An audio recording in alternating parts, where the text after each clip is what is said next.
আসসালামু আলাইকুম গাইস, আজকে আপনাদেরকে দেখাবো কিভাবে ওয়াইফাই নেট স্পিড বাড়াবেন। তো যারা এই সমস্যায় ভুগছেন তারা পুরো ভিডিও ফুলভাবে আমার ভিডিওটি দেখবেন, তাহলে সব সমস্যার সমাধান হয়ে যাবে। তো বেশি কথা না বলে শুরু করা যাক। তো প্রথমে আমরা চলে যাব ওয়াইফাই যে লোগোটি আছে ওটার মধ্যে। তারপর যার যার ওয়াইফাই নামের মধ্যে চাপ দেবেন, ওই পাশে একটা আইকন আছে, আইকনটিতে প্রেস করবেন। তো আইকনটিতে প্রেস করলে তারপর একটু উপর নিচে স্ক্রল করে দেখবেন যে অনেকগুলো অপশন আসছে, সেই অপশনের মধ্যে প্রেস করবেন।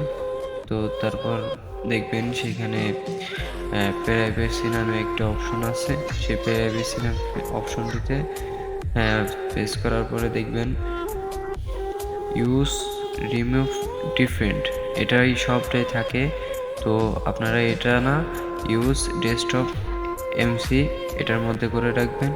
এটাতে যদি করেন তাহলে আপনাদের ফোন হাই স্পিড 2026 সালের নতুন একটি আপডেট আছে, এই হাই স্পিড দেবে, আপনার ফোনে আগের থেকে ভালো নেট সার্ভিস দেবে। তো আশা করছি সবাই বুঝতে পারছেন। আর যদি আরেকটা জিনিস বলে দিই, ধরেন আমার ফোনে অটোমেটিক সেট হয়ে গেছে, আর যদি স্ক্রল করে দেখবেন উপরে নিচে কোনো জায়গায় যদি সেভ করা বাটনটি থাকে তাহলে অবশ্যই সেভ করে দেবেন, আর যদি না থাকে তাহলে মনে করবেন আশা করছি বুঝতে পারছেন। আল্লাহ হাফেজ।